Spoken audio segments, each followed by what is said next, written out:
আল্লাহ রাব্বুল আলামিন বলেন বিআন্না রাব্বাকা আওহালা হাবিব, আপনার রব নির্দেশ দিবেন, আপনার রব নির্দেশ দিবেন কথা বলার জন্য। জমিন কথা বলবে। ও মুসলমান, বিশ্বাস হয়নি না হয় না? জোরে কোন বিশ্বাস হয়নি না হয় না? আমার ভাইরা, আমার বন্ধুরা, লক্ষ্য করে দেখেন, রাহমাতুল লিল আলামিনের সামনে আবু জাহেল হাতের মুঠ করে ধরে কিছু পাথর কোনা নিয়ে এসেছে আর বলতেছে, ভাতিজা যদি বলতে পারো আমার হাতের ভিতরে কি আছে, আমি কথা দিলাম কালেমা পড়ে মুসলমান হয়ে যাব। রহমতের নবী বলেন, আল্লাহ, আবু জাহেলের হাতের ভিতরে কি আছে আমার জানা নাই, তবে তুমি জানো আল্লাহ, আমাকে বলে দাও, আমি এই সংবাদটা তাকে জানায় দেই। আল্লাহ রাব্বুল আলামিন বলেন, জিবরাইল যাও আমার বন্ধুকে গিয়ে বলো, এত সহজে উত্তর দেওয়া যাবে না। আমার বন্ধু যেন আবু জাহেলকে বলে, ও চাচা, আমি বলবো তোমার হাতের ভিতরে কি, নাকি তোমার হাতের ভিতরে এটা বলবে আমার পরিচয় কি? আল্লাহু আকবার। আমার নবী আবার গিয়ে চাচা, আমি বলবো তোমার হাতের ভিতরে কি আছে, না তোমার হাতের ভিতরেরটা বলবে আমার পরিচয় কি? ও মুসলমান, আবু জাহেল দেখে আমার হাতের ভিতরে পাথর কণা, জীবনেও কোনোদিন কথা বলে নাই। ঠিক আছে, প্রশ্ন আরো কঠিন হয়েছে। আল্লাহর হাবিব রাহমাতুল লিল আলামিনকে এবার বলছেন, ও ভাতিজা, তাহলে আমার হাতের ভিতরের লোকানো জিনিসটা বলবে তোমার কি পরিচয়? রহমতের নবী আঙ্গুল মুবারক দিয়ে মাত্র ইশারা করেছেন, কে তুমি? আমার চাচার হাতের ভিতরে লুকিয়ে আছো, জবাব দাও, আমার পরিচয় কি?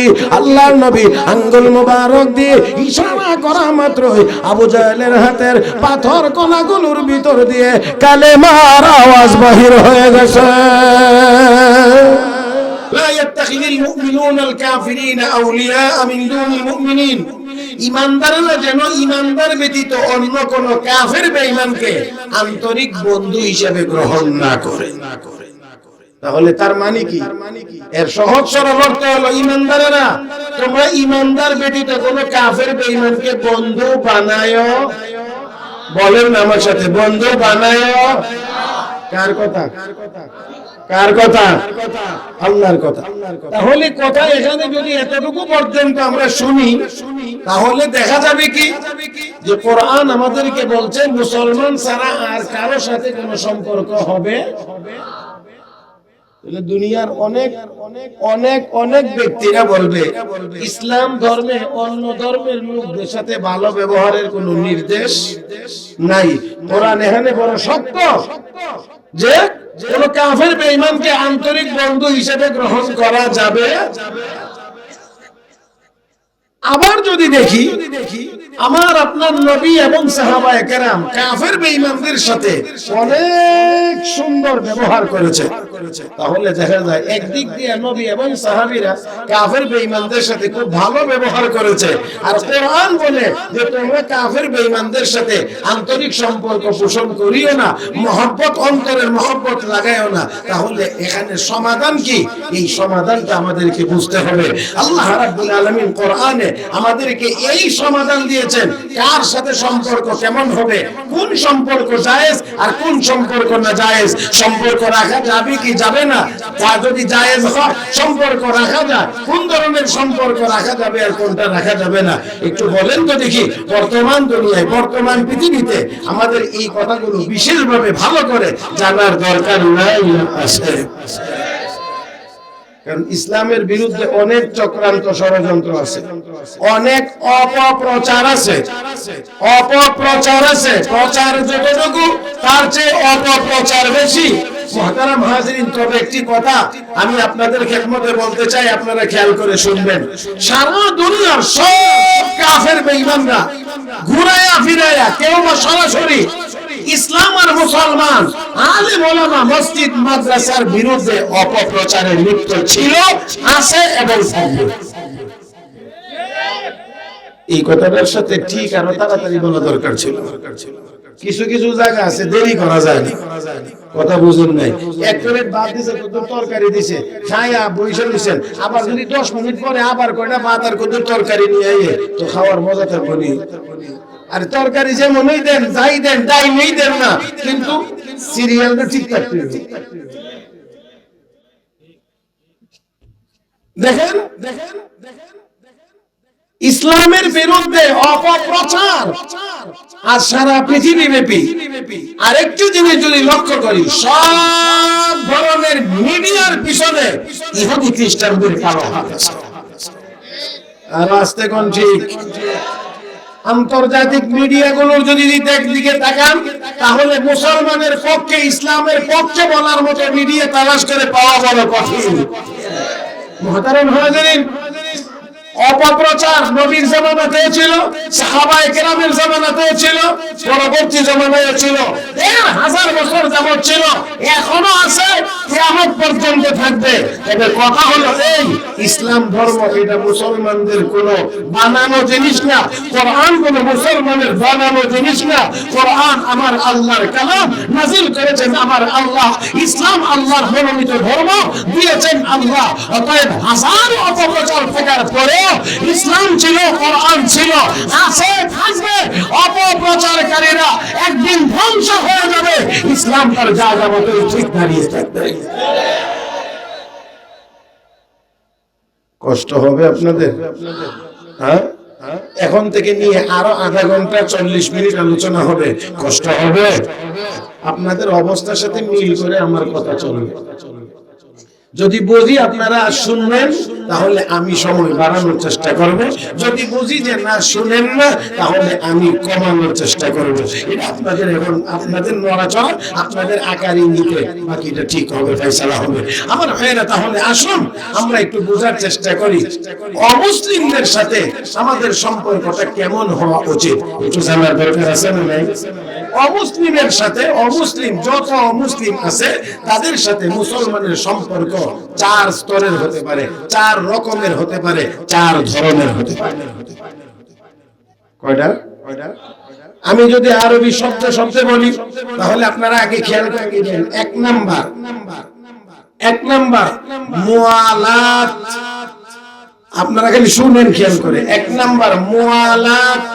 2 নাম্বার অমুসলিমদের সাথে সম্পর্কের স্তর হলো মুআসাত। 3 নাম্বার অমুসলিমদের সাথে সম্পর্কের নাম হলো মুদারাত। 4 নাম্বার অমুসলিমদের সাথে সম্পর্কের নাম হলো মুআমালাত। এই 4 প্রকারের সম্পর্ক তাদের সাথে হইতে পারে।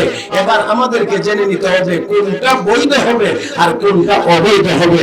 আসুন প্রথম নাম্বারটা বোঝার চেষ্টা করি। প্রথম নাম্বারটা হলো মুআলাত, মানে আন্তরিক, অন্তরের, কলবের মহব্বত অমুসলিমের সাথে। এটা কখনোই জায়েজ নাই, কখনোই কোনো মুসলমানের জন্য মুসলমানকে বাদ দিয়ে কোনো অমুসলিমকে তার অন্তরে ঢোকানোর অনুমতি নেই। আর জোরে কান, এটা মুসলমানের জন্য নির্দিষ্ট। কেন? এই কেন গুলো আমি পুরোপুরি বুঝাইতে পারবো না, তবে অতি সংক্ষেপে আপনাদেরকে বোঝানোর চেষ্টা করছি। রাসূলের এক সাহাবী গিয়ে বলেন, ইয়া রাসূলুল্লাহ, ইয়া হাবিবাল্লাহ, ওগো নবী, আমি আপনাকে ভালোবাসি। কারে? নবী গো, আমি আপনাকে ভালোবাসি। বিশ্ব নবী রাহমাতুল লিল আলামিন নবী মুহাম্মদুর রাসূলুল্লাহ সাল্লাল্লাহু আলাইহি ওয়াসাল্লামের সাহাবী বলছেন, ইয়া রাসূলুল্লাহ, ইয়া হাবিবাল্লাহ, ইন্নী উহিব্বুল্লাহ ওয়া রাসূলাহু। নবী গো, আমি আল্লাহ এবং আল্লাহর রাসূলকে ভালোবাসি। কথাটা কখন নবী সাহাবী বলেছিলেন? আল্লাহর নবী নামাজের পরে মসজিদে নববীর পাশেই এক জায়গায় বসা ছিলেন। এমন সময়ে নবীর সাহাবী গিয়ে বলেন, মাতাস সাআতু ইয়া রাসূলুল্লাহ, ওগো নবী, কিয়ামত কখন হবে? নবী জবাব দিলেন না। আবার সাহাবী গিয়ে জিজ্ঞেস করলেন, মাতাস সাআতু ইয়া রাসূলুল্লাহ, ওগো নবী, কিয়ামত কখন হবে? নবী কোনো জবাব দিচ্ছেন না। আবার সাহাবী প্রশ্ন করেন, মাতাস সাআতু ইয়া রাসূলুল্লাহ, ওগো নবী কিয়ামত কখন হবে? আল্লাহর নবী তিনবার শোনার পরে নবী তাকে পাল্টা প্রশ্ন করে বলেন, ফামা আদাতা লাহা, সাহাবী কিয়ামত করতে আসো, কিয়ামতের জন্য তোমার কি প্রস্তুতি আছে, কি প্রস্তুতি নিয়েছো? সাহাবী আবার জবাব দিয়ে বলেন, ইন্নী উহিব্বুল্লাহ ওয়া রাসূলাহু, ওয়া নবী আমি আল্লাহ এবং আল্লাহর রাসূলকে ভালোবাসি, মহব্বত করি। আল্লাহু আকবার। আমার নবী যখন শুনলেন সাহাবীর জবানে সাহাবী বলছেন আমি আল্লাহ এবং আল্লাহর রাসূলকে ভালোবাসি, আমার নবী সাথে সাথে তাকে জবাব দিয়ে বলেন, আল মারউ মা মান আহাব্বা ওয়া আনতা মা মান আহবাবতা। সাহাবী রে, দুনিয়ার জীবনে যে যাকে ভালোবাসবে, যে যাকে মহব্বত করবে, তার হাসর তার সাথে হবে। আর তুমি আমাকে ভালোবাসো, এজন্য তোমার হাসর আমি বিশ্ব নবীর সাথে হবে। আরো জোরে হে মুসলমান, নবী হাদিসে ঘোষণা করেছেন আল মারউ মা মান আহাব্বা, দুনিয়াতে যাকে যে ভালোবাসবে তার সাথে তার কিয়ামত হবে। আমি আপনাদেরকে জিজ্ঞেস করি, কারুন, ফেরাউন, হামান, সাদ্দাত, নমরুদ, আবু জাহেল, আবু লাহাব, উতবা, শাইবা, ওয়ালিদ ইবনে মুগীরা, আসিব ইবনে ওয়াইল, উকবা ইবনে আবি মুঈত, এমন বড় বড় কাফেরদের সাথে হাশরের ময়দানে উঠতে কি কারো মনে চায়? আরো জোরে মনে চায় না? তাহলে আসেন ওই যুগের গুলো বাদ দেই। আপনাদের কি মনে চায় ডোনাল্ড ট্রাম্পের সাথে হাশরের মাঠে উঠতে? আপনাদের কি মনে চায় বারাক ওবামার সাথে হাশরের ময়দানে উঠতে? আমার বন্ধুরা, আপনাদের কি মনে চায় ইন্ডিয়ান নরেন্দ্র মোদীর সাথে হাশরের ময়দানে উঠতে? কথা কি বুঝছেন? তাহলে বলেন, বিশ্ব নবী বলেছেন আল মারউ মা মান আহাব্বা, যার সাথে যার মহব্বত তার সাথে তার কিয়ামত। তাহলে আপনার মহব্বত যদি কোন কাফের বেঈমানের সাথে হয়, তাহলে হাসর তো তার সাথে হবে। এই জন্য বিশ্ব নবী বলেছেন, দুনিয়াতে কাকে তুমি মহব্বত করবা এটাও তুমি ঠিক করে নাও। লা তুসাহিব ইল্লা মুমিনান ওয়া লা ইয়াকুল মাআকা ইল্লা তাকিয়ুন। আল্লাহ নবী বলেন, তোমার পাশে যেন কোন নেককার মানুষ ছাড়া তোমার সাথী না হয়, আর তোমার খানা যেন কোন আল্লাহওয়ালা মানুষ ছাড়া কেউ না খায়। ও মুসলমান, তাহলে আসুন দুনিয়ার জীবনে কাফের বেঈমান যে কোনো ধর্মের লোকই হোক না কেন, কোন ঈমানদার থেকে আন্তরিক বন্ধু বানাইতে পারবে? আরো করে পারবে? যদি বানায়, আমার আল্লাহ বলেন ওমাইয়া ফাআল যালিকা, যদি এরকম কেউ করে, মানে ইমানদার হয়ে ইমানদারকে বাদ দিয়ে কোন কাফের বেঈমানকে আন্তরিক বন্ধু বানায়, ফালাইসা মিন আল্লাহি মিন শাই, ওমাইয়া ফাআল যালিকা ফালাইসা মিন আল্লাহি ফি শাই। আল্লাহ রাব্বুল আলামিনের সাথে তার মহব্বতের সম্পর্কটা ছিন্ন হয়ে যাবে। আপনারা কি চান আল্লাহর সাথে মহব্বতের সম্পর্ক ছিন্ন হোক? এটা কি আমরা চাই? ঈমানদারেরা সবচেয়ে বেশি ভালোবাসবে কাকে? আল্লাহকে। কোরআনের অন্য আয়াতে আল্লাহ রাব্বুল আলামিন বলেন, ومن الناس من يتخذ من دون الله أندادا يحبونهم كحب الله والذين آمنوا أشد حبا لله ولو يرى الذين ظلموا إذ يرون العذاب أن القوة لله جميعا وأن الله شديد العذاب. আরেক জোরে আল্লাহু আকবার। ও মুসলমান, দুনিয়াতে অনেক মানুষ আছে যারা আল্লাহকে বাদ দিয়ে অন্যান্য কিছুর ইবাদত করে, পূজা করে। ও মুসলমান, তারা তাদেরকে পূজারী না, ওই বস্তুকে ভালোবাসে, মহব্বত করে। আর আমার আল্লাহ বলেন, ওয়াল্লাযীনা আমানু আশাদ্দু হুব্বান লিল্লাহ, আর যারা ঈমানদার তারা আল্লাহকে সবচেয়ে বেশি ভালোবাসে। আমার বন্ধুরা, মুমিন ছাড়া, ঈমানদার ছাড়া অন্যান্য যত ধর্মের লোক আছে, যত জিনিসের পূজা করে, করে, সামান্য অসুবিধা দেখলে পূজারীরা ওই জিনিসকে বাদ দিয়ে দেয়, স্মরণ থাকে না, ভুলে যাইতে পারে। কিন্তু একমাত্র ইমানদার ফাঁসির মঞ্চে গিয়েও কোনদিন আল্লাহকে ভুলতে পারে না। অন্যান্য যা কিছু আছে সব ভুলে যাইতে পারে, ছেড়ে দিতে পারে, কিচ্ছু মুখ দিয়ে আসবে না। কিন্তু ইমানদার ইমানদার ইমানদার ইমানদার তারা আল্লাহকে ভালোবাসে, ফাঁসির মঞ্চে গিয়েও তারা আল্লাহকে ভুলবে না। প্রত্যেকটা ইমানদার মরণের সময় আমি আল্লাহ আল্লাহ আল্লাহ আল্লাহ বলতে বলতে যেন মৃত্যুবরণ করতে পারি।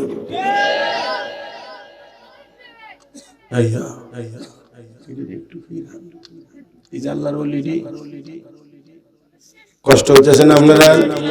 না কিছু কষ্ট হইতেছে মনে হয়?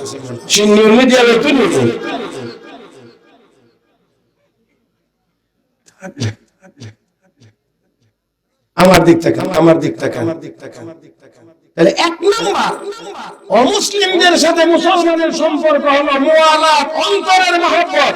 এই মহব্বত দুনিয়ার কোন কাফের কোন অমুসলিমের সাথে মুসলমানের এই সম্পর্ক হতে পারে? মনে রাখতে হবে এই জায়গাটা। এরপরে আমি আরো তিনটার কথা বলেছি, তিনটা সম্পর্ক। 2 নাম্বার মুআসাত, সহমর্মিতা, সমবেদনা। সহমর্মিতা, সমবেদনা, এই সম্পর্ক। একটা লোক গরিব মানুষ, খাওয়া দাওয়ার কষ্ট করতেছে, তার প্রতি সহানুভূতি এবং সহমর্মিতা দেখাইয়া তাকে কিছু টাকা পয়সা তাকে দিয়ে দেওয়া। লোকটা একটু সামান্য ব্যথা পাইছে, তাকে একটু সহানুভূতি দেখাইয়া দৌড়ে তাকে উঠাইয়া দেওয়া। কোন রকমের যদি সহযোগিতা করার যায় তাকে একটু হাসপাতাল পর্যন্ত বা ডাক্তারের কাছে পৌঁছায় দেওয়া। এই জাতীয় যে সম্পর্কটা আছে, এই সম্পর্কটা ইসলাম বলে যেই সকল কাফের বেঈমান মুসলমানের সাথে সরাসরি যুদ্ধে লিপ্ত না। কথাটা খেয়াল করে বুঝবেন। যেই সকল কাফের বেঈমানেরা মুসলমানের সাথে সরাসরি যুদ্ধে লিপ্ত না, এমন কোন কাফের অমুসলিম যদি যে কোনো ধরনের বিপদে আপদে মুসলমান গিয়ে তার প্রতি সহানুভূতি দেখায়, তাহলে ইসলাম বলে এই সহানুভূতি দেখানোর দ্বারা কোনো অসুবিধা নাই, বরঞ্চ মুসলমানের প্রতি নির্দেশই হলো স্বাভাবিক এই সহানুভূতি সকলের সাথেই দেখাইবে। আর একটু জোরে কম। যদি তাই হয় তাহলে এবার একটু বলেন, সম্পর্ক তাদের সাথে রাখা যাবে না? ইসলামের বিধান কি এমন? জোরে কর না, এমন? আরে আপনারা দেখেন না, ইহুদির বাচ্চা আমার নবীকে মারবার জন্য এসেছে। নবী ঘুমন্ত, তরবারি হাতে নিয়ে নবীকে ঘুম থেকে জাগাইছে।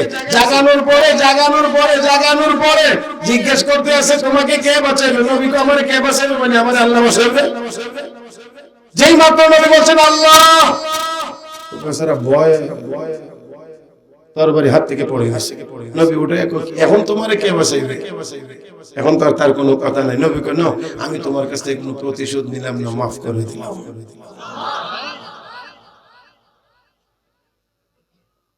আমি আমনে হইলে আচ্ছা, এই এমন সুযোগ যদি ইহুদিরা পাইতো তাহলে কি কাম করতো? যেখানে নবীরে ঘুমে রেখে মারবার চিন্তা করছে, সেখানে যদি এরকম সুযোগ ঘুরায়া এরকম সুযোগ কোন ইহুদি পাইতো, কতটুকু কি হইতো? এটা আমরা এখন ইসরায়েলিদের দিকে তাকাইলেই বুঝতে পারি তারা কি কাম করতো। এই জায়গাটাতেও ঠিক আছে, আসতে বললেন। ও মুসলমান, একটু চিন্তা ভাবনার বিষয় আছে।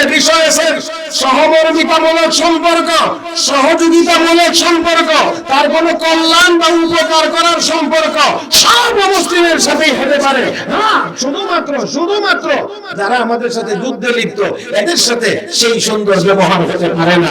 যদি এতটুকু কথা আপনারা বুঝে থাকেন তাহলে বলতে পারি, এই মুহূর্তে দুনিয়ার সব মুসলিমের সাথে আমাদের সহমর্মিতা, সহযোগিতার সম্পর্ক হতে পারে, কিন্তু বর্বর ইসরায়েলের ইহুদিদের সাথে দুনিয়ার কোন মুসলমানের এই সম্পর্ক থাকতে পারে না।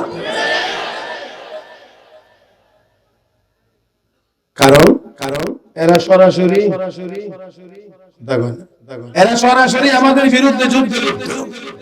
কথা বুঝেন না? তাহলে এদেরকে সহযোগিতাও করা যাবে না, সহমর্মিতাও দেখানো যাবে না। এই জন্য আজকে আমরা বলছি 57টি মুসলিম দেশের মুসলিম সরকারদের প্রতি আমাদের উদাত্ত হবে। ফিলিস্তিনের নিরীহ মুসলমানদের পাশে সভ্য আকারে দাঁড়ান, তাদের পক্ষে বিশ্ব মঞ্চে কথা বলেন, তাদের বিরুদ্ধে শক্তি খেলায় প্রয়োগ করে আওয়াজ তুলুন। প্রয়োজন যদি হয় তাহলে তাদের বিরুদ্ধে জিহাদের ঘোষণা দেন। পৃথিবীর মুসলমান আবার জিহাদে লিপ্ত হবে। প্রয়োজন হলে আবার বদরের মাঠ কায়েম হবে, আবার ওহুদের ময়দান কায়েম হবে।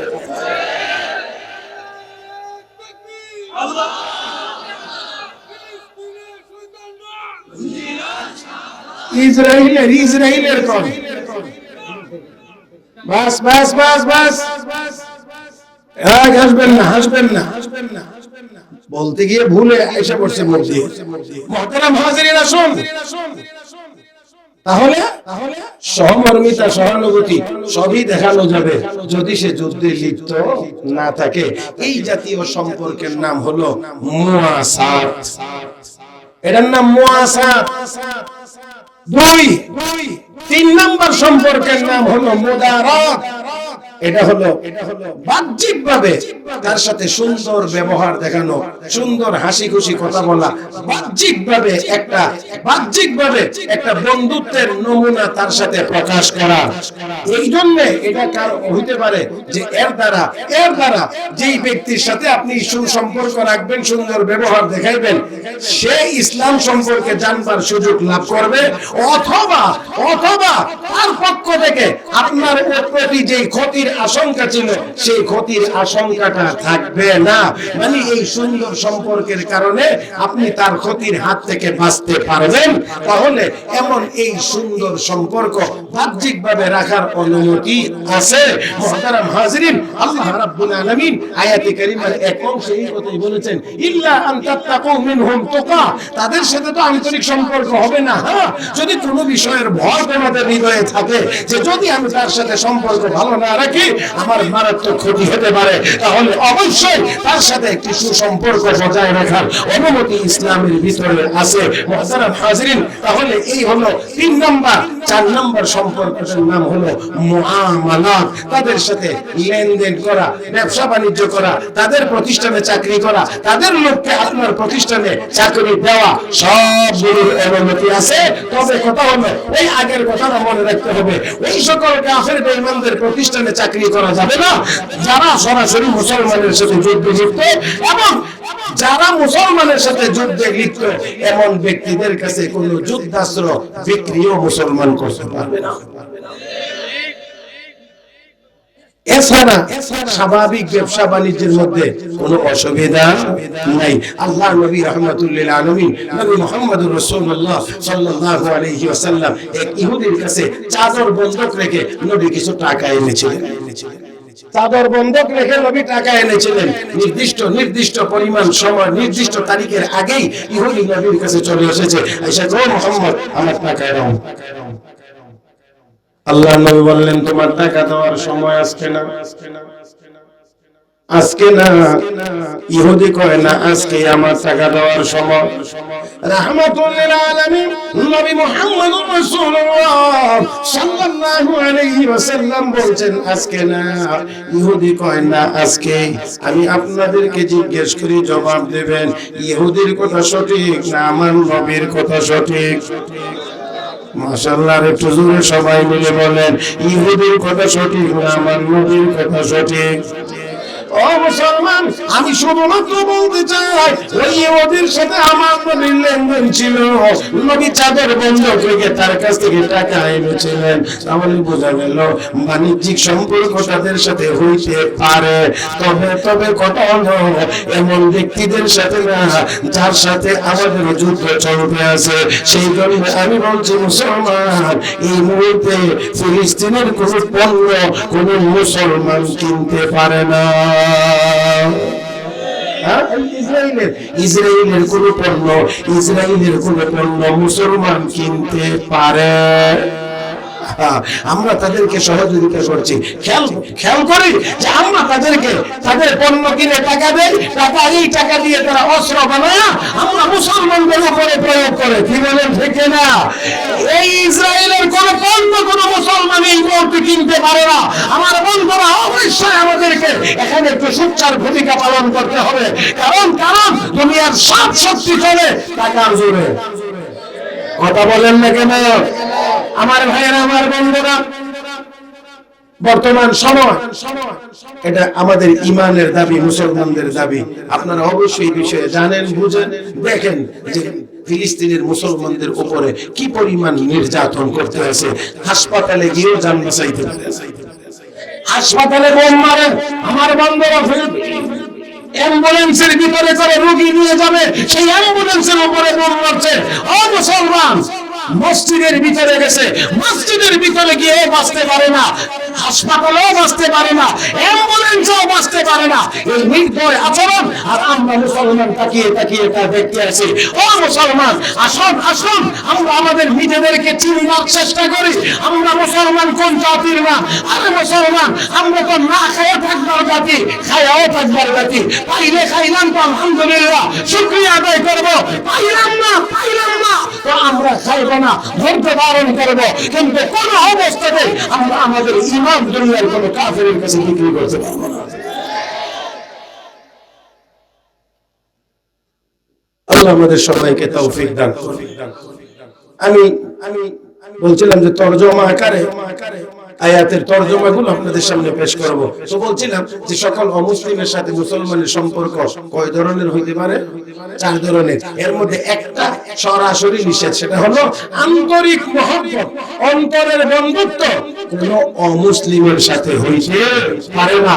এছাড়া আর বাকি যে সম্পর্ক, সেই সম্পর্ক তাদের সাথে হইতে পারে, সম্পর্ক হতে পারে, তাদের সাথে সুন্দর ব্যবহার হতে পারে, সহযোগিতামূলক আচরণ হতে পারে, বাহ্যিকভাবে তাদের সাথে সুন্দর আচরণ ব্যবহার হতে পারে, কোনো অসুবিধা নেই। শুধু একটাই মাত্র ব্যবসা বাণিজ্য হতে পারে, একটাই মাত্র শর্ত হলো, সেই শর্তটা হলো তারা যেন মুসলমানদের বাহ্যিকভাবে কোনো ক্ষতি না করে, মুসলমানের সাথে যেন যুদ্ধে তারা লিপ্ত না থাকে। যদি যুদ্ধে লিপ্ত না থাকে তাহলে সবার সাথে সুন্দর ব্যবহার করা যায়। বিশ্ব নবী রাহমাতুল লিল আলামিন নবী মুহাম্মদুর রাসূলুল্লাহ সাল্লাল্লাহু আলাইহি ওয়াসাল্লাম সবার সাথে সুন্দর ব্যবহার করেছেন। আমি আপনাদেরকে একটু সামান্য একটা নমুনা আপনাদের সামনে পেশ করতে চাই, খেয়াল করে শুনবেন বলে আমি আশা করছি। আল্লাহ রাসূলের একজন সাহাবী, নাম হযরত সুমামা ইবনে উসাল রাদিয়াল্লাহু তাআলা আনহু। সুমামা ইবনে উসাল রাদিয়াল্লাহু তাআলা আনহু বাড়ি ছিল ইয়ামামা। এখান থেকে যুদ্ধবন্দী হয়ে এসেছিলেন, সর্বশেষ কালেমা পড়ে মুসলমান হয়েছেন। মুসলমান হওয়ার পরে তিনি মক্কায় গেছেন আল্লাহর ঘর তওয়াফ করার জন্য, উমরা করার জন্য। মক্কার মানুষের সাথে সুমামা ইবনে উসাল বড় নেতা, ইয়ামামার নেতা। আর মক্কাতে গম আমদানি হইতো, খাদ্য আমদানি হইতো ইয়ামামা থেকে। মক্কাতে গম উৎপাদন হইতো না, ইয়ামামাতে উৎপাদন হইতো, ইয়ামামা থেকে আসতো। এখন ইয়ামামার দলনেতা কালেমা পড়ে মুসলমান, কাবা ঘরের সামনে গেছে উমরা করার জন্য। এখন মক্কার লোকজন সবাই তাকে ঘিরে ধরছে। ও সুমামা, তুমি এত বড় নেতা হইয়া কেমনে কালেমা পড়ে মুসলমান হইলা? বিভিন্ন শব্দে তাকে কুচাইতে শুরু করেছে, বিভিন্ন শব্দে তাকে তিরস্কার করতে শুরু করেছে। আমি আপনাদেরকে জিজ্ঞেস করি, অন্য অনেক কিছু মেনে নেওয়া যাবে, কিন্তু আপনার আব্বার ব্যাপারে যদি কেউ একটা খারাপ কথা আপনার সামনে বলে ফেলে, আপনি কি তখন নীরব থাকবেন? কথা কয় না? জি না। আপনার বাবার ব্যাপারে কেউ একটু খারাপ শব্দ উচ্চারণ করলে আপনি চোখ রাঙিয়ে উঠবেন। তো নবীর সাহাবী নবীর কালেমা পড়ে মুসলমান হয়েছে, হৃদয়ে নবীর মহব্বত পরিপূর্ণ, কালেমা ভিতরে আসন করে বলেছে, আর নবীর ব্যাপারে ঠাট্টা বিদ্রুপ তিরস্কার সুমামা ইবনে উসাল সহ্য করেন নাই। আমি এখনো বলছি, নবীর মহব্বতের উম্মতেরা, নবীর সাহাবীরা, নবীর উম্মতেরা নবীর বিরুদ্ধে কোনো কথা কখনোই সহ্য করে নাই, এখনো করবে না, কোনোদিন করতে পারে না। সুমামা ইবনে উসাল রাদিয়াল্লাহু তাআলা আনহু যখন শুনতে পাচ্ছেন নবীর বিরুদ্ধে কথা শুরু হইছে, নবীকে নিয়ে ঠাট্টা বিদ্রুপ করে, সুমামা ইবনে উসাল এবার রাগান্বিত হয়ে কয়, আমার নবীর বিরুদ্ধে এই বিশুদ্ধার এই আজে বাজে কথা আমার সামনে, তো শোনো নাও, মক্কার মানুষ ইয়ামামা থেকে আর একটা গমের দানাও মক্কায় পাঠানো হয়। আপনারা কি আমার এই কথাগুলো বুঝেননি নাকি বুঝেন না? আচ্ছা, সুমামা ইবনে উসাল ঘোষণা দিলেন, আমার নবীর বিরুদ্ধে কথা আমার নবীর বিরুদ্ধে কটূক্তি। তো শুনে রাখো, ইয়ামামা থেকে একটি গমের দানাও আর মক্কায় পাঠানো হবে। যেই কথা সেই কাজ বন্ধ করে দিয়েছে। আপনাদের কি মনে হয় পেটে যদি ভাত না থাকে যত কিছুই করেন না কেন কোনো কিছুতে কাজ হবে না যদি পেটে ভাত না থাকে? এখন গম বন্ধ হয়ে গেছে, খাদ্য আমদানি বন্ধ, খাদ্যের সংকট দেখা দিয়েছে। এবার ওই ওই ওই ওই কাফের বেঈমানেরাই, ওই মক্কার মানুষগুলোই আমার নবীর দ্বারস্থ হয়েছে গিয়ে কয় যে ইয়ামামা থেকে আমাদের খাদ্য আমদানি হইতো, খাদ্য আমদানি এখন সে রফতানি করে না, সে তো আপনার সাহাবী খাদ্য বন্ধ করে দিয়েছে, মক্কায় খাদ্যের সংকট দেখা দিয়েছে। আমি আর আপনি হলে বর্তমান সময়ের মানুষ হলে, বর্তমান সময়ের কোন লিডার হলে বলতো তুমি আমার দলে এবারও ঋতু সমাধান হয়ে যাবে। কথা কয় না? আরে শুধু বলে এবারও এতটুকু কথা বললেই তো সমাধান হয়ে যা। আইসা বলো তুমি আমার দলে, এখন তো দল বদলাইয়া অন্য দলে নেওয়ার হিড়িক চলছে।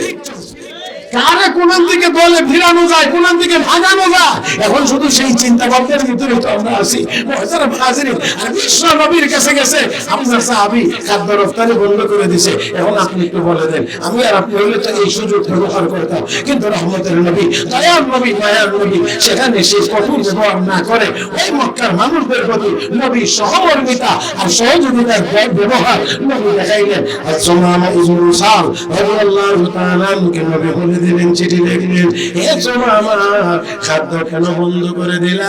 আমার এই চিঠি পাওয়ার পরে যেন মক্কায় আবার পুনরায় খাদ্য রফতানি শুরু হয়। আল্লাহু আকবার বলে আমার এই চিঠি পাওয়ার পরে যেন আবার খাদ্য রপ্তানি হয়, মক্কায় যেন খাবার প্রেরণ করা হয়, খাদ্য রপ্তানি করা হয়। আমার বন্ধুরা, রাহমাতুল লিল আলামিন নবী মুহাম্মদুর রাসূলুল্লাহ সাল্লাল্লাহু আলাইহি ওয়াসাল্লাম দুনিয়ার মানুষের সামনে এই দৃষ্টান্ত দেখা দিয়ে গিয়েছেন অমুসলিমদের সাথে, অন্যান্য ধর্মের লোকের সাথে ব্যবহার কেমন হবে। আমার ভাইয়েরা, আমার বন্ধুরা, খামোখা অনর্থক দুনিয়ার কোন অমুসলিম কেন একটা কুকুরকেও কষ্ট দেওয়ার অনুমতি ইসলাম ধর্মের ভিতরে? যেরকম একটা কুকুরকেও কষ্ট দেওয়ার কোনো অনুমতি নাই। হে দুনিয়ার মুসলমান, আমার আপনার নবী যে আদর্শ আমাদেরকে দিয়ে গেছেন, কোরআন আমাদেরকে যে আদর্শ দিয়েছে, পৃথিবীর কোন মানুষের কাছে এই সুন্দর আদর্শ নাই। আমার ভাইয়েরা, আমার বন্ধুরা, আমরা ওর জাতির না, কিন্তু দুর্ভাগ্য আজকে আমরা হয়ে গেলাম নিকৃষ্ট, তারা হয়ে যায় উৎকৃষ্ট। না না, আসুন আজকে এই সম্মেলন থেকে, মাহফিল থেকে আমাদের প্রতিজ্ঞা, আমরা আল্লাহর বিধান এবং রাসূলের তরিকা মোতাবেক চলবো ইনশাআল্লাহ। আরে জোরে বলি ইনশাআল্লাহ। আমরা আল্লাহর বিধান, নবীর তরিকা মোতাবেক চলবো, আল্লাহর বিধানগুলো মানবো, নবীর তরিকা মোতাবেক চলবো। আমাদের হারানো দিন আবার আমাদের সামনে ফিরে আসবে। আমার ভাইয়েরা, আমার বন্ধুরা, দুনিয়াতে মুসলমান অতীতে কোন যুগে অস্ত্রের বিনিময়ে জয়লাভ করে না, মুসলমান জয়লাভ করেছে তাই ঈমানের আমলের জোরে। আজকেও যদি আমরা ঈমানদার নেককার হতে পারি, আমি বিশ্বাস করি 200 কোটি মুসলমান 80 লাখ ইহুদির সামনে মাথা নত করে চলবার দরকার হবে না।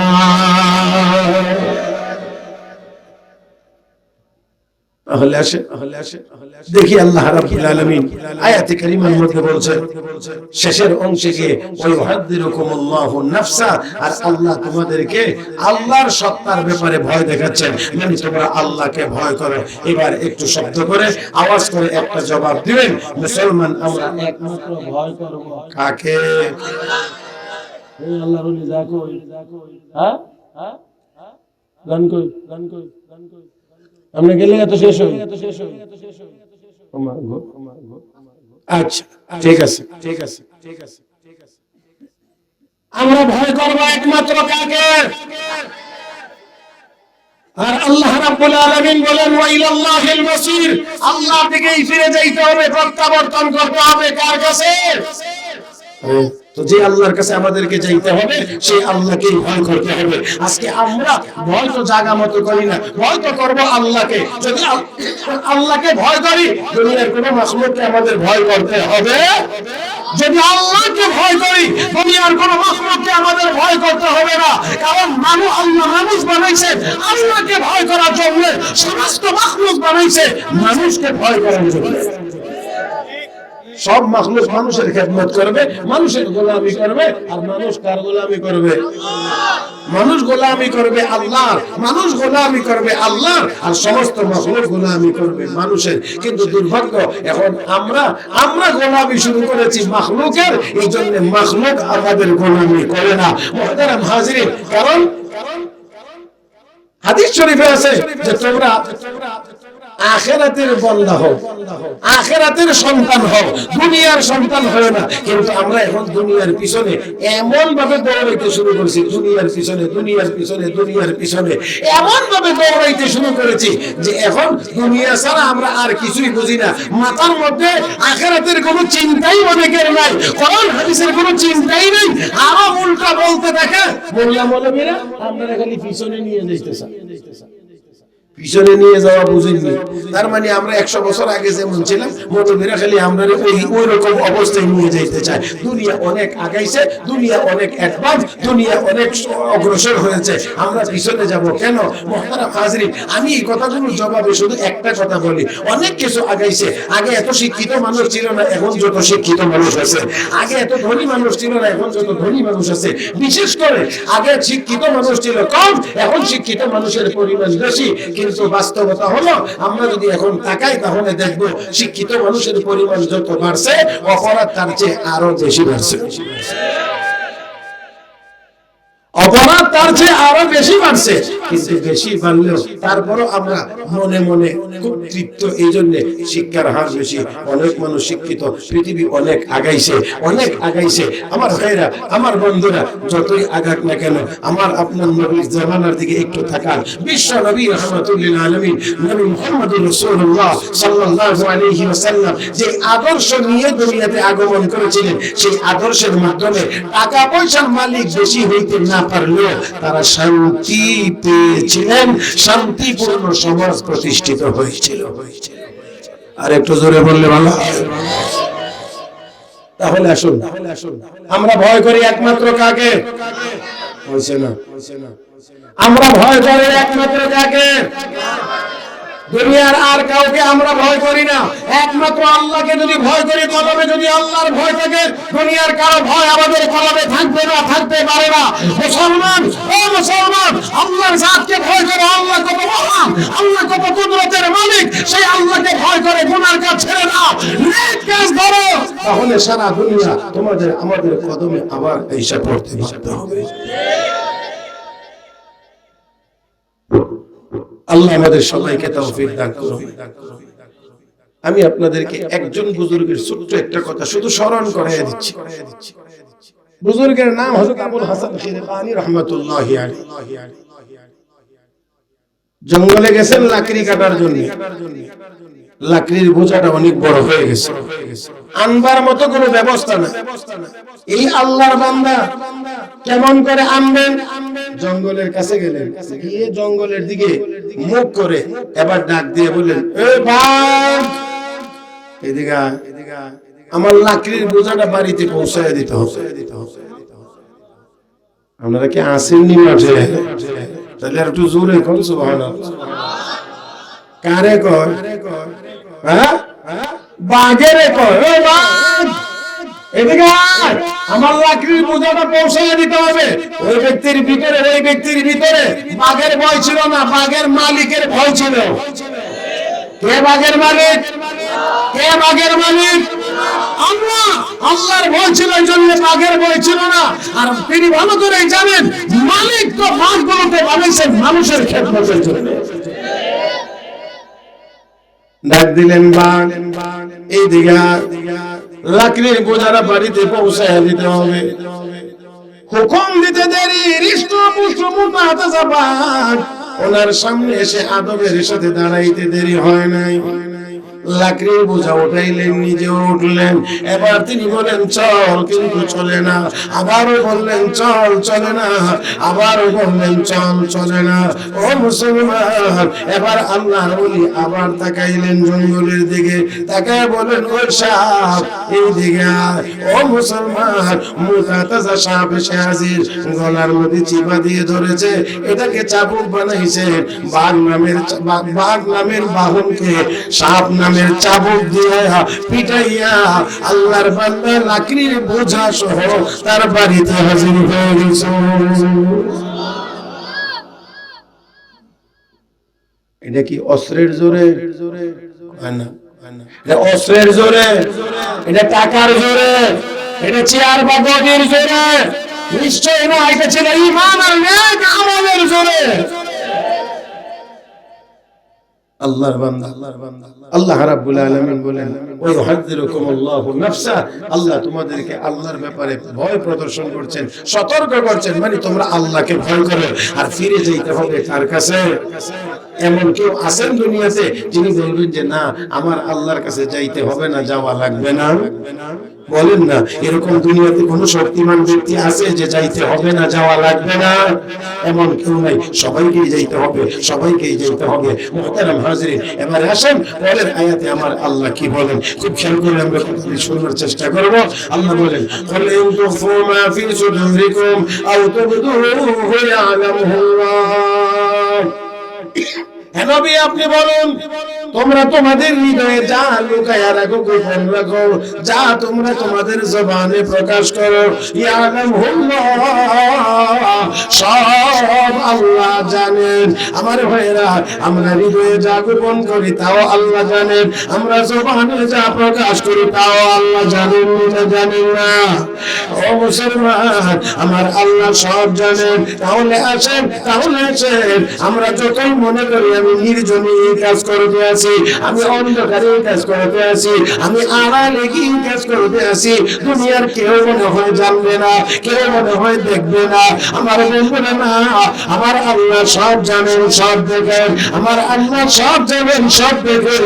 ও মুসলমান, তাহলে ফাঁকি দেওয়া যাবে না, বাঁচা যাবে না। আমার ভাইরা, আমার বন্ধুরা, আমরা সবাই মিলে বলেন, জমিনকে যদি আমার আল্লাহ নির্দেশ দেন কথা বলার জন্য, আমার আল্লাহর নির্দেশ মোতাবেক জমিন কথা বলতে পারবে না, পারবে না? إذا زلزلت الأرض زلزالها وأخرجت الأرض أثقالها وقال الإنسان ما لها يومئذ تحدث أخبارها بأن ربك أوحى لها الله أكبر। আমার বন্ধুরা, জমিন কথা বলবে। কেন কথা বলবে? আল্লাহ রাব্বুল আলামিন বলেন বিআন্না রাব্বাকা আওহালা। হাবিব, আপনার রব নির্দেশ দিবেন, আপনার রব নির্দেশ দিবেন কথা বলার জন্য, জমিন কথা বলবে। ও মুসলমান, বিশ্বাস হয়নি না হয় না? জোরে কোন, বিশ্বাস হয়নি না হয় না? আমার ভাইরা, আমার বন্ধুরা, লক্ষ্য করে দেখেন, রাহমাতুল লিল আলামিনের সামনে আবু জাহেল হাতের মুঠ করে ধরে কিছু পাথর কোনা নিয়ে এসেছে আর বলতেছে, ভাতিজা, যদি বলতে পারো আমার হাতের ভিতরে কি আছে, আমি কথা দিলাম কালেমা পড়ে মুসলমান হয়ে যাব। রহমতের নবী বলেন, আল্লাহ, আবু জাহেলের হাতের ভিতরে কি আছে আমার জানা নাই, তবে তুমি জানো আল্লাহ, আমাকে বলে দাও, আমি এই সংবাদটা তাকে জানায় দেই। আল্লাহ রাব্বুল আলামিন বলেন, জিবরাইল যাও, আমার বন্ধুকে গিয়ে বলো, এত সহজে উত্তর দেওয়া যাবে না। আমার বন্ধু যেন আবু জাহেলকে বলে, ও চাচা, আমি বলবো তোমার হাতের ভিতরে কি, নাকি তোমার হাতের ভিতরে এটা বলবে আমার পরিচয় কি? আল্লাহু আকবার। আমার নবী আবার গিয়ে চাচা, আমি বলবো তোমার হাতের ভিতরে কি আছে, না তোমার হাতের ভিতরেরটা বলবে আমার পরিচয় কি? ও মুসলমান, আবু জাহেল দেখে আমার হাতের ভিতরে পাথর কণা, জীবনেও কোনোদিন কথা বলে নাই। ঠিক আছে, প্রশ্ন আরো কঠিন হয়েছে। আল্লাহর হাবিব রাহমাতুল লিল আলামিনকে এবার বলছেন, ও ভাতিজা, তাহলে আমার হাতের ভিতরের লোকানো জিনিসটা বলবে, তোমার কি পরিচয়? রহমতের নবী আঙ্গুল মুবারক দিয়ে মাত্র ইশারা করেছেন কে তুমি আমার চাচাদের ভিতরে লুকিয়ে আছো, জবাব দাও, আমার পরিচয় কি? আল্লাহর নবী আঙ্গুল মুবারক দিয়ে ইশারা করা মাত্রই আবু জাহেলের হাতের পাথর কণাগুলোর ভিতর দিয়ে কালেমার আওয়াজ বাহির হয়ে গেছে। কালেমার আওয়াজ বের হয়ে গেছে আমার ভাইরা। কিন্তু আবু জাহেল কালেমা গ্রহণ করে নাই। আবু জাহেলকে সর্বনাশ, কত বড় জাদুঘর, পাথর কণার উপরে জাদু চালাই দিছে, কালেমার আওয়াজ বের হয়েছে। চিৎকার মেরে বলেন না নাউজুবিল্লাহ।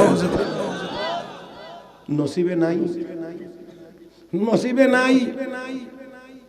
মুহতারাম হাজিরিন, যাই হোক, আমার বলার কথা ছিল যে ভালো কাজ করি আর খারাপ কাজ করি, সাক্ষী কয়জন? 4 জন। 1 নাম্বার, যেই জায়গাতে গুনার কাজ করি, যেই জায়গা, যেই জমিন, এই জমিন হবে সাক্ষী। ভালো কাজ করলে ভালো কাজের সাক্ষী হবে, খারাপ কাজ করলে খারাপ কাজের সাক্ষী হবে। আচ্ছা বলেন তো দেখি, এই সাক্ষীরে কত টাকা ঘুষ খাওয়াইয়া ফিরানো যাবে?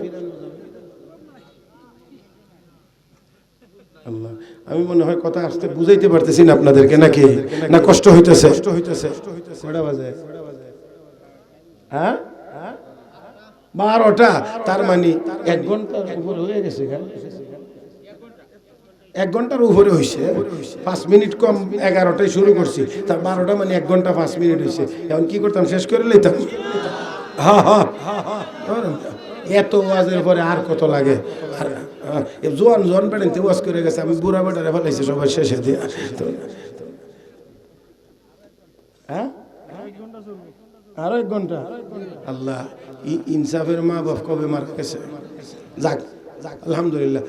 তবু আপনাদের এই আগ্রহ আছে, আল্লাহ আপনাদের এই আগ্রহকে কবুল ও মঞ্জুর করুন। আরে ভাই, এই আগ্রহটা যদি মনের থেকে হয়, ভিতর থেকে যদি হয়, এই আগ্রহ কলবের ভিতর থেকে সত্যি যদি কোরআন আর হাদিসের মহব্বতে হয়, তাহলে তো এই আগ্রহের দ্বারাই নাজাতের ব্যবস্থা হয়ে যাইতে পারে। আল্লাহ, এক কথায় আরেক কথা আয়া পড়ছে মনে, কইলে তেমনি। হ্যাঁ, আল্লাহ, হযরত আব্দুল্লাহ ইবনুল মুবারক রাহমাতুল্লাহি আলাইহি, উলামায়ে কেরাম আছেন।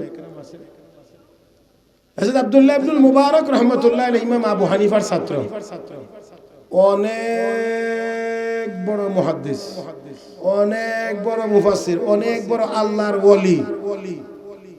118 হিজরিতে ওনার জন্ম, 181 হিজরিতে ওনার ইন্তেকাল। অনেক বড় মুহাদ্দিস, অনেক বড় মুহাদ্দিস। সে আব্দুল্লাহ ইবনুল মুবারক রাহমাতুল্লাহ আলাইহি ইন্তেকালের পরে ওনার কোন আপনজন স্বপ্নে দেখছে, জিজ্ঞেস করছেন, আল্লাহ আপনার সাথে কেমন ব্যবহার করছে? হযরত আব্দুল্লাহ ইবনুল মুবারক বলেন, আল্লাহ আমাকে মাফ করে জান্নাত দিয়েছেন, তবে আমার পাশের বাড়ির এক কামার ছিল। কামার বুঝেন আপনারা? কি কাম করে? লোহা ভিড়া না? হ্যাঁ, আমার বাড়ির পাশে কামার ছিল। এই কামারের জান্নাতের স্তর আমার চাইতে 1 স্তর উপরে, আর আমার জান্নাত তার 1 স্তর নিচে। আর আস্তে কোন সুবহানাল্লাহ। এত বড় মুহাদ্দিস, এত বড় ফকিহ, এত বড় মুফাসসির, এত বড় আল্লাহর ওলি, উনি কয় আমার জান্নাত ওই বেটার জান্নাতের চাইতে 1 স্তর নিচে, সে আমার 1 স্তর উপরে। স্বপ্ন ভাঙছে, ঘুম থেকে উঠছে,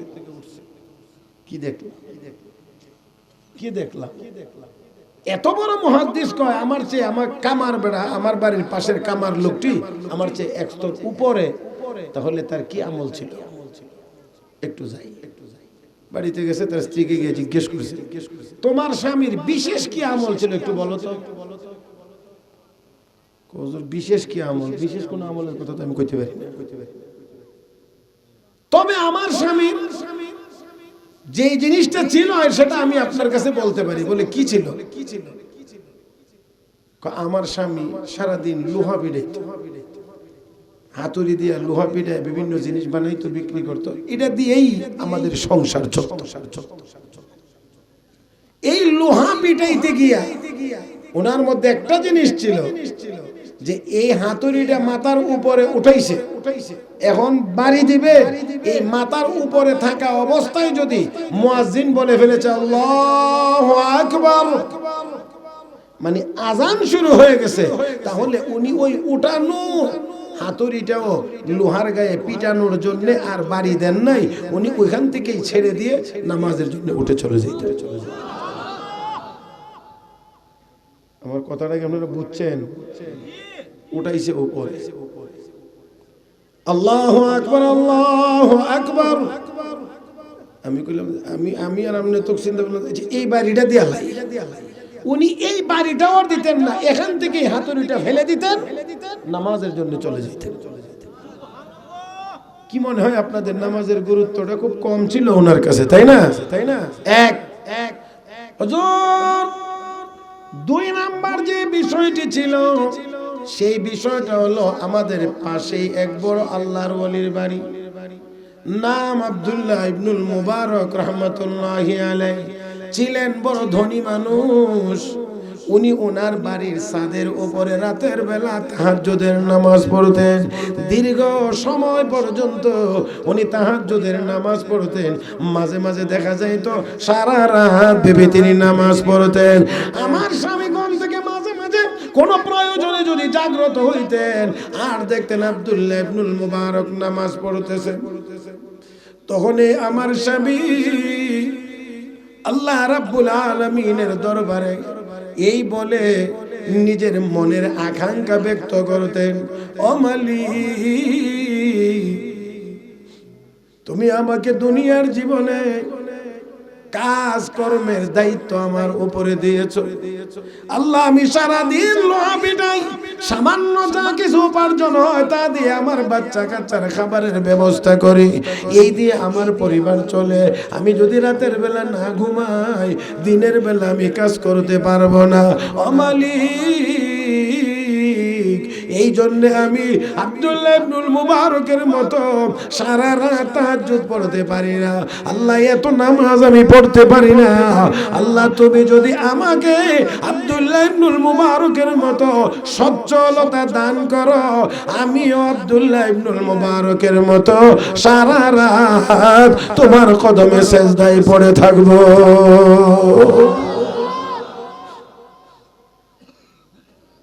কি কামনাটা ওনার! আল্লাহ, আমার তো সারাদিন কাজ করা লাগে, কাজ না করলে আমার ফ্যামিলি চলবে না, পরিবার চলবে না। আমি কাজ করি, উপার্জন যা হয় এটা দিয়ে আমার পরিবার চলে। আল্লাহ, এই জন্য তো আমি রাতের বেলা এইভাবে দাঁড়াইয়া নামাজ পড়তে পারি না, ইবাদত করতে পারি না। যদি সচ্ছলতা দিতা আব্দুল্লাহ ইবনুল মুবারকের মতো আমি ওইভাবে দাঁড়াইয়া নামাজ পড়তাম, সারা রাত তোমার কদমে সেজদা দিতাম। আমার ভাইরা, উনি যে সেজদা দিতেন এটা তো বুঝাই যা, কারণ হাতুড়ি মাথার উপরে থাকলেও আল্লাহু আকবার শুনলে আর এই হাতুড়ি পিটায় না, ফেলে দিয়ে নামাজে চলে যায়। ওই লোক সুযোগ পাইলে অবশ্যই তাহাজ্জুদ পড়তেন, ওই লোক অবশ্যই আরো নফল ইবাদত বন্দেগী করতেন আমার বন্ধুরা। কিন্তু গরিব মানুষ উপার্জন না করলে চলবে না, এই জন্য রাতের বেলা ঘুমের দরকার। ওই আল্লাহর বান্দা কয়, ও মৃত ব্যক্তির, ওই কামারের বউ, কামারের স্ত্রী, শোনো, তোমার স্বামীর এই আন্তরিক এই যে কামনা এবং তামান্না ছিল, এই কারণে আল্লাহ রাব্বুল আলামিনের দরবারে তার এই তামান্না, এই আকাঙ্ক্ষা কবুল হয়ে গেছে। যেই তামান্নার আকাঙ্ক্ষা কবুল হওয়ার কারণে তোমার স্বামীর মর্যাদা আব্দুল্লাহ ইবনুল মুবারকের চাইতে আল্লাহ বেশি দান করেছেন। তো আমি বলছিলাম, মানে কি কেউ 1 ঘন্টা, কেউ আধা ঘন্টা, 1 ঘন্টা না আরো 1.5 ঘন্টা বয়ানের পরেও যদি জিগাই, তারপরেও অর্ধেক মানুষ হইলেও কইবেন যে হুজুর আরো আধা ঘন্টা চলুক। সবাই যদি নাও বলেন তারপরে আরো বলবেন, কারণ এটা এমন জিনিস না, ভাত তরকারি না, আখনি না, খাওয়াইলাম পেট ভরে গেল, হুজুর আর লাগবে না, এটা এমন জিনিস না। কারণ কোরআন হাদিসের কথা যতই বলি ততই মজা লাগবে, এটা দিয়ে আপনার পেট ভরানো যাবে না, এমন ভরানো যে ভরানোর কারণে আপনি বলবেন যে আর লাগবে না, বরঞ্চ আপনার মনে চাইবে আরো শুনি। কত বছর যাবত ওয়াজ করতেছি আর শুনতেছি, কিন্তু আজও পর্যন্ত আর বলতেও খারাপ লাগে না, আর শুনতেও খারাপ লাগে না। তো কাজেই আমি বলছিলাম যে এই কামনাটাও যদি আল্লাহর দরবারে পছন্দ হয়ে যায়, তাহলে এর দ্বারাও নাজাতের ব্যবস্থা হয়ে যাইতে পারেনি না, পারে না? আল্লাহ আমাদের সবাইকে কবুল করুন, জোরে বলি আমিন। এনে মাই হরণ নাই, এনে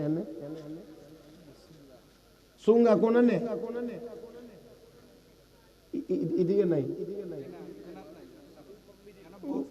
ও এনে বক্স আছে এনে সুঙ্গা দিলে কি অসুবিধা আছে হ্যাঁ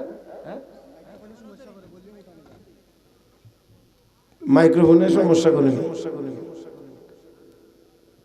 আচ্ছা যাক আসেন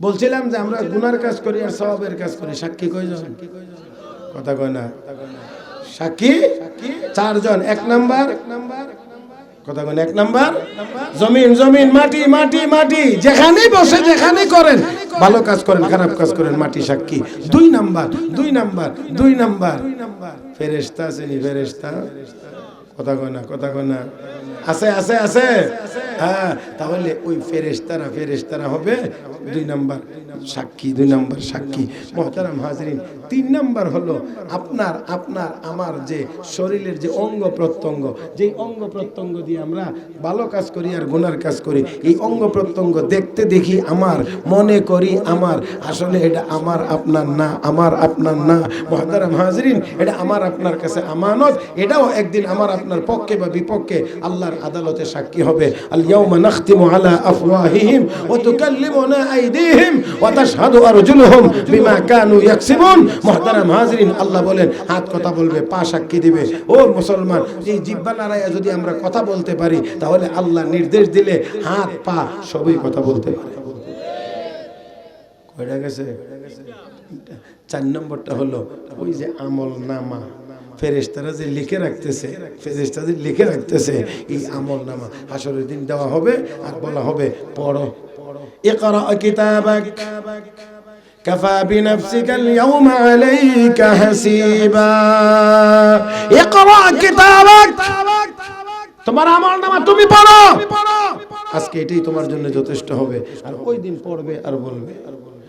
পড়বে আর বলবে জালেমেরা কি বলবে মালি হাযাল কিতাব লা ইউগাদিরু সগীরাতান ওয়ালা কাবীরা ইল্লা আহসাহা ওয়া ওয়াজাদু মা আমিলু হাদিরা ওয়ালা ইয়াযলিমু রাব্বুকা আহাদা ওদিন বলবে হায়রে আমলনামার কি হইল এটার মধ্যে ছোটটাও বাদ পড়ে নাই বড়টাও বাদ পড়ে নাই যা করছি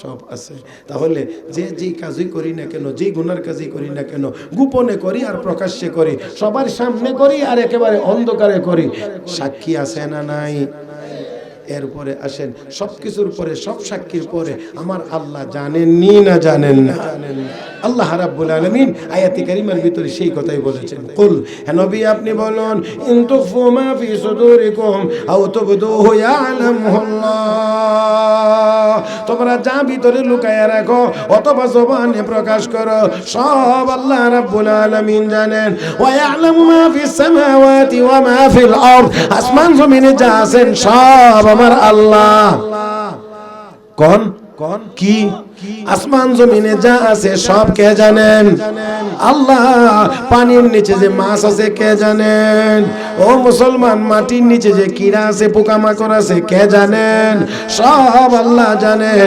তাহলে আমরা কোথায় গিয়ে গুনার কাজ করি আমার আল্লাহ জানেননি না জানেন না এই জন্য হযরত শিবলি নোমানী রাহমাতুল্লাহি আলাইহি 4000 কিতাব অধ্যয়ন করে উনি 4টা কথাকে আমলের জন্য নির্বাচন করেছিলেন এর মধ্যে একটা কথা ছিল ও শিবলি তুমি যেখানেই থাকো না কেন যে অবস্থায় থাকো না কেন গুনার কাজ করা যাবে না চাহারম গুনাহ মকুল হিচে যা ওয়াগার না বেরোতা নবী নদ খোদা আরে শিবলি গুনার কাজ কোথাও করতে পারবে না কোনো জায়গায় করতে পারবে না যদি করতে হয় এমন জায়গায় গিয়ে গুনার কাজ করবে যেখানে করলে তোমাকে আল্লাহ দেখবেন না চিৎকার করে একটা আওয়াজ করে জবাব দিবেন আল্লাহ দেখবেন না এমন কোন জায়গা পৃথিবীতে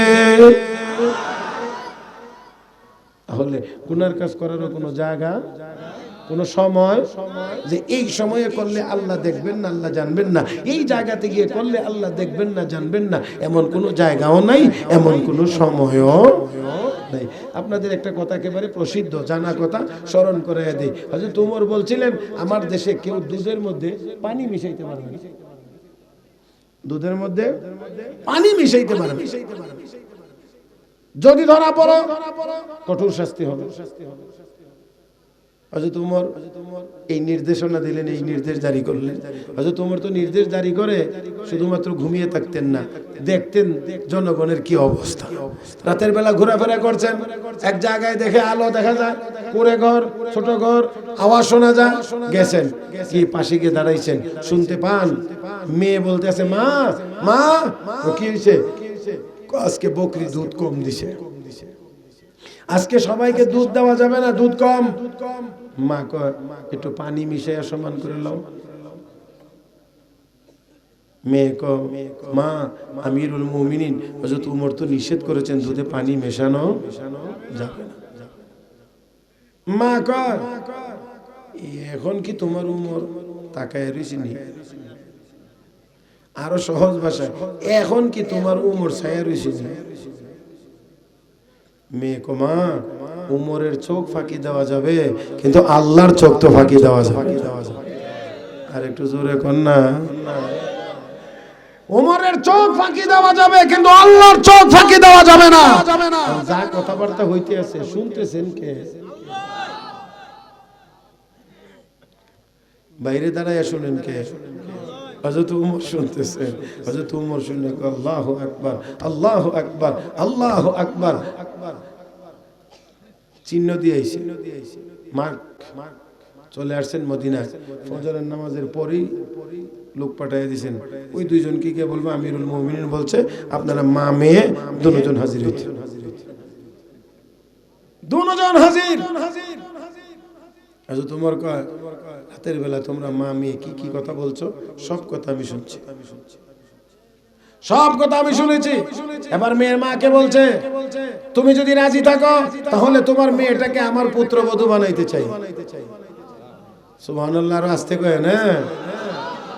আমিরুল মুমিনিন, রাষ্ট্রপতি, রাষ্ট্রপ্রধান, উনি বলছেন তুমি রাজি থাকলে তোমার মেয়েটাকে আমার ছেলের বউ বানাইতে চাই, পুত্রবধূ বানাইতে চাই। ও মুসলমান, তোমার মেয়ের কলবে যে আল্লাহর ভয়, তাকওয়া, এমন মেয়ের গর্ভ থেকে যে সন্তান হবে সেটা আল্লাহওয়ালা হবে। আল্লাহু আকবার, আল্লাহু আকবার। এই মেয়েকে হযরত ওমর নিজের ছেলেকে দিয়ে বিয়ে করায় আনছে। এরই বংশ থেকে যে সন্তানাদি হয়েছে, এরই ধারাবাহিকতায় দ্বিতীয় উমরের জন্ম হয়েছিল। হযরত ওমর ইবনে আব্দুল আজিজ রাহমাতুল্লাহি আলাইহি ওই মেয়ের বংশ থেকে জন্ম হয়েছে। আমার ভাইয়েরা, আসেন, আপনাদেরকে আর বেশি কষ্ট দেব না, শুধু তরজমাটা করে আপনাদেরকে শোনাইয়া দিতে চাই। তো বলছিলাম যে যা কিছু করি না কেন সব কে জানেন? আল্লাহ জানেন। এতে কোনো সন্দেহ আছে নাকি? সন্দেহ আছে? আমার ভাইয়েরা, আসমান জমিনে যা কিছু আছে সব কে জানেন? তাহলে আমরা কোথায় আছি? জমিনে। তো আল্লাহ তো কয় আসমানেও যা আছে তাও জানি, জমিনে যা আছে তাও জানি। তারপরে আল্লাহ কি বলেন? আল্লাহু আলা কুল্লি শাইইন কাদির, সর্বময় ক্ষমতার মালিক। আওয়াজ করে বলুন, সর্বময় ক্ষমতার মালিক। ইয়াউমা তাজিদু কুল্লু নাফসিন মা আমিলাত মিন খায়রিন محضرا وما عملت من سوء تود لو أن بينها وبينه أمدا بعيدا ويحذركم الله نفسه والله رؤوف بالعباد। আল্লাহ রাব্বুল আলামিন বলেন, ইয়াউমা তাজিদু কুল্লু নাফসিন মা আমিলাত মিন খায়রিন মুহদারা। হে দুনিয়ার মানুষ, যেই নেক আমলগুলো করেন, দুনিয়াতে যত ভালো কাজ করেন, হাসরের ময়দানে সবগুলো দেখতে পাবেন। এরপরে গুনার কাজ করলে তাও দেখতে পাবেন। আল্লাহ রাব্বুল আলামিন বলেন, গুনার কাজ যখন মানুষ হাসরের দিন দেখবে, তখন সে গুনাহ থেকে দূরে থাকতে পারলে ভালো হইতো, এটা সে মনে মনে কামনা করবে। হায় রে, গুনাহ থেকে যদি আমি অনেক দূরত্বে থাকতাম, মানে আজকে যদি গুনাহগুলো দেখানো না হইতো তাহলে কতই না ভালো হইতো। তবে ওই ওই দিন আমার আল্লাহ বলেন ফামাই ইয়ামাল মিসকালা যাররাতিন খায়রান ইয়ারা ওয়া মান ইয়ামাল মিসকালা যাররাতিন শাররান ইয়ারা। যাররা বরাবর যদি কোনো নেক আমল হয় তাও দেখানো হবে, যাররা পরিমাণ কোনো গুনার কাজ যদি হয় তাও দেখানো হবে। আমার ভাইয়েরা, আমার আল্লাহ শেষে গিয়ে আবার বলেন ওই ইউহাযযিরুকুমুল্লাহু নাফসা, আল্লাহ তোমাদেরকে তার সত্তার ব্যাপারে সতর্ক করছে, মানে তোমরা আল্লাহকে ভয় করো। আর আল্লাহু রাউফুম বিল ইবাদ, আল্লাহ তার বান্দাদের প্রতি অত্যন্ত দয়ালু, অতি দয়ালু। মুহতারাম হাজিরিন, এই আয়াতগুলোর মোটামুটি একটা তরজমা আমি আপনাদের খেদমতে পেশ করলাম। কয়েকটি আয়াতের তরজমা আপনাদের খেদমতে পেশ করা হয়েছে। এর ভিতরে আমরা যেই জিনিসগুলো জানলাম, প্রথম আয়াতের মধ্যে আমরা জানতে পারলাম অমুসলিমদের সাথে আমাদের সম্পর্কটা কেমন হবে। 4 প্রকারের সম্পর্ক হতে পারে। এক প্রকারেরটা শুধু ইমানদারের সাথে খাস, এটা কোনো অমুসলিমের সাথে হবে না। বাকি 3 প্রকারের যে সম্পর্ক, এটা শর্ত সাপেক্ষে সব অমুসলিমের সাথে হতে পারে। সহযোগিতা, সহমর্মিতা, বাণিজ্যিক এই জাতীয় সম্পর্ক তাদের সাথে হতে পারে। শর্ত হলো এই সম্পর্কের দ্বারা যেন কোনো মুসলমানের ক্ষতি না হয় এবং তারা যেন কোনো মুসলমানের সাথে যুদ্ধে লিপ্ত না থাকে। তাহলে অন্যান্য সব সহযোগিতা তাদের সাথে তাদেরকে করা যাবে, তাদের সাথে সম্পর্ক রাখা যাবে। তারপর আমরা যা পাইলাম সেই কথাগুলো হলো যে আল্লাহকে ভয় করতে হবে, আল্লাহকে ভয় করতে হবে, আল্লাহর কাছেই আমাদেরকে ফিরে যাইতে হবে। এবং মুহতারাম হাজিরিন, আসমান জমিনে যা আছে সব আল্লাহ ভালো করে জানেন। আমরা যার গোপন করি, যা প্রকাশ করি, সব আল্লাহ জানেন। এবং এবং এবং আমার আল্লাহ সর্বশেষ যেই কথাটা বলছেন হাসরের দিন সবাই যার যার কৃত আমল দেখতে পাবেন। ভালো করলেও দেখতে পাবেন, মন্দ করলেও দেখতে পাবেন। ওই দিন মন্দ করে থাকলে আফসোস করবে, বলবে হায় রে, আমার থেকে যদি গুনার কাজ থেকে যদি আমার দূরত্ব অনেক বেশি হইতো। কিন্তু আফসোস করলে কোনো লাভ হবে না। মুহতারাম হাজিরিন, শেষের অংশে গিয়ে আমার আল্লাহ বলেন আল্লাহু রাউফুম বিল ইবাদ, আল্লাহ তার বান্দাদের প্রতি অতি দয়ালু।